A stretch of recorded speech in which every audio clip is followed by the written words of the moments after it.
গ্রীষ্মকালীন মাঠ ফসল চাষের সবচেয়ে বড় সমস্যা হয়ে দাঁড়িয়েছে এখন সাদামাছি এবং চোষকাগুলো তো আছে, সেগুলো নিয়ে পাট করে আলোচনা করব। তো আজকে আমি যেটা নিয়ে আলোচনা করব সেটা হলো সাদামাছি। তো সাদামাছি আমাদের জমির যে কোনো ফসলই হোক না কোনো, মাঠে যেগুলো চাষ করে থাকি, গ্রিন হাউস পলি হাউস ছাড়া সমস্ত ফসলেই কিন্তু এখন একটা কাল হয়ে দাঁড়িয়ে গেছে সাদামাছি। যে সাদামাছিকে আমরা কীভাবে কন্ট্রোল করব, কতদিন পর স্প্রে করব, কী ওষুধ স্প্রে করব, তাছাড়া আমরা বিনা পয়সায় সাদামাছিকে কন্ট্রোল করতে পারবো কিনা, সমস্ত কিছু নিয়ে ভিডিওটার মধ্যে আমি বিস্তারিতভাবে আলোচনা করব। তো ভিডিওটা শেষ পর্যন্ত দেখতে থাকো। তাহলে এই বলেই শুরু করি আজকের ভিডিওটি। তো নমস্কার কৃষক বন্ধুরা, তোমাদের সকলকে এজি এগ্রিকালচার চ্যানেলে আমন্ত্রণ জানিয়ে শুরু করছি আজকের ভিডিওটি। তো প্রথমে আমি আসি সাদামাছির জীবনচক্র নিয়ে। তো সাদামাছি একটা অতি ক্ষুদ্র জীব। তো এই জীবটার 4টে জীবনচক্র দশা আছে। 4টে দশার মধ্যে প্রথমে আছে অ্যাডাল্ট স্টেজ, তারপরে আছে ডিম, তারপরে আছে নিপ, এবং তারপরে আছে তোমার পিউপা, এবং তারপরে আবার তৈরি হয় অ্যাডাল্ট। তো আমাদেরকে মারার জন্য সবচেয়ে ভালো স্টেজ হলো নিপ এবং ডিম। এই দুটোকে যদি আমরা মারতে পারি তাহলে অ্যাডাল্ট তৈরি হবে না। আর অ্যাডাল্টকেও মারার চেষ্টা করতে হবে, যতটা সম্ভব অ্যাডাল্টকেও মারতে হবে। সেই জন্য আমাদেরকে কন্ট্যাক্ট ইনসেক্টিসাইড স্প্রে করতে হবে। যেমন হলো তোমাদের কন্ট্যাক্টের মধ্যে সবচেয়ে ভালো কাজ করে থাকে বাইফেনথ্রিন টেকনিক্যাল, প্রোফেনোফস সাইপারমেথিন টেকনিক্যালে যেগুলো পাওয়া যায়, ক্লোরোপাইরিফস সাইপারমেথিন, এই টেকনিক্যালের যে কীটনাশকগুলো আছে সেগুলোকে আমরা চেষ্টা করতে হবে কন্ট্যাক্ট অ্যাকশানে কাজ করে মধ্যে এই বড় যে সাদামাছিটাকে সেটিকে নিয়ন্ত্রণ করার। এবারে আসি নিপ স্টেজ। নিপ স্টেজে আমাদের ফসলের পাতার তলা দিকে বসে এবং পাতার তলা দিকে রস চুষতে থাকে, সেই জায়গায় একটা ক্ষত তৈরি হয় এবং রস যে চুষে খায় তার নিচে যে পাতাটা থাকে সেটাতে তারা মলমূত্র পরিত্যাগ করতে থাকে, যার ফলে একটা কালো আঠালো চিপচিপে মতন পদার্থ তৈরি হয়, যার ফলে সেখানে ফাঙ্গাস লাগে। তো তোমার জমি থেকে এরা পোকা নিজেও খাবে, তার সাথে আবার ছত্রাকেরও আমন্ত্রণ করে আমাদের ছত্রাকের অ্যাটাক বাড়াবে, যার ফলে আমাদের কী সমস্যা হবে না, ছত্রাকও লাগবে প্লাস কীটপতঙ্গ তো লেগেই আছে অলরেডি আগে থেকেই, এবং কি আমাদের জমির ভাইরাস আনবে এই সাদামাছি।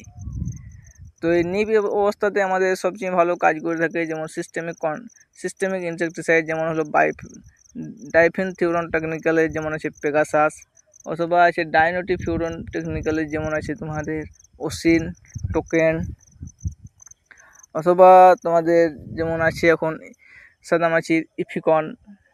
তো আমি এক একটি স্টেজ ধরে আমি বলে দিচ্ছি। এবারে যদি বলতে হয় ডিম স্টেজে, তো ডিম স্টেজে কিন্তু কাজ করার মতন সেরকম টেকনিক্যালের বিষ বা কীটনাশক সেরকমভাবে নেই, যদিও ডাইফেনথিউরন যে টেকনিক্যালটা এর মধ্যেও কিন্তু ডিম নষ্ট করে থাকে, কিছুটা পরিমাণ নষ্ট করে থাকে। তো ডিম নষ্ট করার জন্য আমাদের যে টেকনিক্যালটা ব্যবহার করতে হবে সেটা হলো এজার ডাইরেক্টিন 10,000 ppm। 10,000 ppmএর যে এজার ডাইরেক্টিন সেটা আমাদের ব্যবহার করতে হবে প্রতি লিটার জলে 3 ml ডোজে। কিন্তু দেখে নিতে হবে সেটা যেন 10,000 ppmই হয়, তার চেয়ে কম যাতে না হয়, তাহলে আমাদের ডিম নষ্ট করার জন্য এটা আছে। অথবা তোমাদের দিতে পারো বেনেভিয়াতে কিন্তু ডিম কন্ট্রোল হয়। বেনেভিয়াতে সাদামাছির চোষক পোকা আর কি যত রকম পোকা আছে সমস্ত কিছুই কন্ট্রোল হয়, কিন্তু আগে হতো। তো এগুলো গেল আর কি সাদামাছির স্টেজ অনুযায়ী কীটনাশক। তো এবারে আমরা যেটা নিয়ে আলোচনা করব, যেটা আমাদের কোন কোন ফসলে কোন কোন রোগ লাগিয়ে থাকে। যেমন হলো প্রথমে আসি ভেন্ডির জন্য হলো ইয়েলো ভ্যান মোজাইক ভাইরাস সবচেয়ে মারাত্মক রোগ। এটা বেশিরভাগ দেশি ভেন্ডি জাতে দেখা যায়, তাছাড়াও কিছু জাত আছে যেগুলোতে আর কি ইয়েলো ভ্যান মোজাইক ভাইরাস দেখা যায়।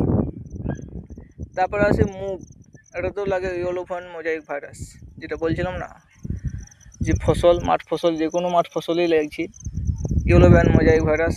শসাতে আছে ইয়েলো ভ্যান মোজাইক ভাইরাস, লঙ্কাতে আছে yellow vein mosaic virus plus leaf curl virus আর কুঠে রোগ।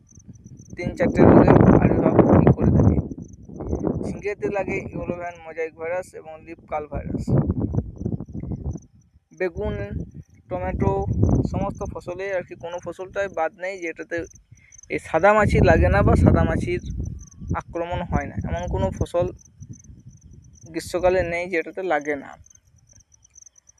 তো শাক জাতীয় যে ফসলগুলো হয়, যেমন আমাদের এখানে যেমন চাষ হয় পাট শাক, নটের শাক বা জবা কুসুম শাক বা লাল ডাঁটা, এগুলোতেও কিন্তু এখন এই সমস্ত রোগের আর কি নতুন করে এই সমস্ত রোগগুলো কিন্তু দেখা যাচ্ছে, আগে কিন্তু এই সমস্ত রোগগুলো দেখা যেত না। তো এটাকে কন্ট্রোল করারও আমি কিছু কীটনাশক বললাম, তার পাশাপাশি কিছু জৈব যেমন হলো নিম তেল বললাম, নিম তেল এই যে ডাইরেক্টিন যেটা, সেটাও দিতে পারো। এবারে আসি, এটাকে আমরা সত্যিকারেরই কি বিনা পয়সায় নিয়ন্ত্রণ করতে পারবো? কিন্তু এটা আগেকার দিনে আমরা করেছি, কাজ হয়েছে, এবং এখনও যদি চাই তাহলে কিন্তু করতে পারি। যেমন হলো তোমার প্রতি 15 লিটার জলে 200 ml কাঁচা গরুর দুধ, তার সাথে দিতে হবে লঙ্কা গুঁড়ো প্রতি 15 লিটার জলে 100 গ্রাম, এবং রসুন বাটা প্রতি 15 লিটার জলে 20 থেকে 25 গ্রাম মতন বেটে দিতে হবে।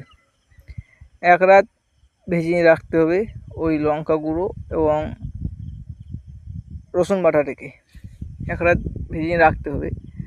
তারপরে তার সাথে ওই কাঁচা গরুর দুধটা দিয়ে সকাল ভোরে সূর্য ওঠার আগে স্প্রে চালাতে হবে।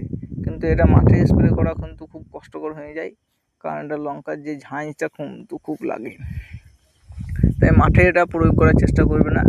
যারা ঘরে আর কি চাষ করেছো, শখের গাছ লাগিয়েছো, তাদের জন্য এগুলা করবে, তাতে তোমাদের কম খরচার মধ্যে হয়ে যাবে, অল্প স্বল্প।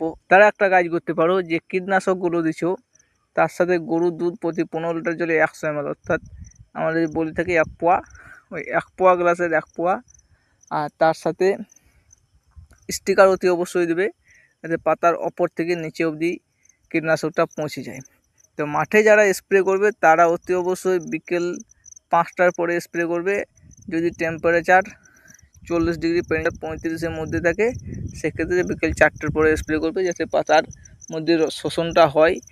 শোষণটা যদি না হয়, খুব রাত হয়ে যায়, সেক্ষেত্রে কিন্তু আবার অসুবিধা হতেও পারে, কেননা ডাইফেনথিউরান আর যে টেকনিক্যালগুলো আছে সেগুলো কিন্তু পাতাতে জমে গেলে পাতা পুড়িয়ে দেওয়ার সম্ভাবনা থাকে। এবারে আরও কিছু টিপস জেনে নাও, যেগুলো জানলে তোমার সাদামাছিকে কন্ট্রোল করতে। তো ভিডিওটা যখন তোমরা শেষ পর্যন্ত দেখলে, তাহলে তোমাদের জন্য আমি কিছু বাড়তি টিপস আজকে দিয়ে রাখছি, যেগুলো জানলে তোমাদের সাদামাছি কন্ট্রোল করতে সুবিধা হবে। তার পাশাপাশি সাদামাছি তোমাদের যে কন্ট্রোল এসেছে জমিতে, সেটা তোমরা বুঝতেও পারবে। প্রথম যেটা হলো যে প্রতি বিঘাতে, ওরা প্রতি একরে বলে থাকে, আমি বলবো প্রতি বিঘাতে 7 থেকে 8টি ইয়েলো এবং ব্লু, 4টে ব্লু এবং 4টে হলুদ যে স্টিকার আঠালো ফানগুলো, সেগুলো লাগাও। স্টিকার আঠালো যে ফানটা হয়, সেটা কিন্তু দেখবে সকালে বা বিকেলে, যখনই দেখবে যে পোকা চিটিয়েছে, তখনই কিন্তু ওটা নজর রাখবে, ওটা দিলে। তার পাশাপাশি যে কাজটা করবে, স্প্রে যখনই করবে তখন পাতার তলা দিকেও স্প্রে করার চেষ্টা করবে। এবং যখন গাছের বয়স খুব ছোট থাকে, যেমন আমরা তো গাছ লাগাই প্রতিই, তো গাছটা 40-45 দিনে গাছ হয়ে যায় না, গাছটা তো একদিন আস্তে আস্তে বাড়ে। প্রথম বা দ্বিতীয় যখন ড্রেঞ্চিং করবে, তখন থাইমেথাক্সাম জাতীয় যে সমস্ত কীটনাশকগুলো পাওয়া যায়, সিস্টেমিক থাইমেথাক্সাম আছে, অ্যাসিটামিপ্রিড আছে, এ সমস্ত যে কীটনাশকগুলো পাওয়া যায়, ফাঙ্গিসাইডের সঙ্গে মিশিয়ে গাছের গোড়াতে এবং পাতাতে খুব ভালোভাবে স্প্রে করবে। গাছের গোড়াতে দেবে, যাতে আর কি তোমাদের গাছের মধ্যে শোষণ হয়। এর মধ্যে তাহলে কী হবে না, গাছের মধ্যে একটা ওই কীটপতঙ্গের ওপর যে কীটপতঙ্গের সঙ্গে লড়াই করার একটা ক্ষমতা তৈরি হয়ে যাবে, যার ফলে পরবর্তীকালে যখন গাছটা বড় হবে, তখন কিন্তু এই গাছের রোগ পোকার, সাদামাছি বা আরও অন্যান্য যে সমস্ত কীটপতঙ্গ আছে, তাদের রোগ পোকার আক্রমণটা কিন্তু কম হবে। তখন অতি অবশ্যই গ্রীষ্মকালীন যেহেতু সবজি লাগাবে, তখন দানা বীজটা দেওয়ার চেষ্টা করবে একর প্রতি 8 থেকে 10 কেজি, তাহলে গাছের আরও অন্যান্য রোগ পোকার ওপর যেমনি নিয়ন্ত্রণ পাবে, তার সাথে সাথে সাদামাছির ওপর নিয়ন্ত্রণ পাবে।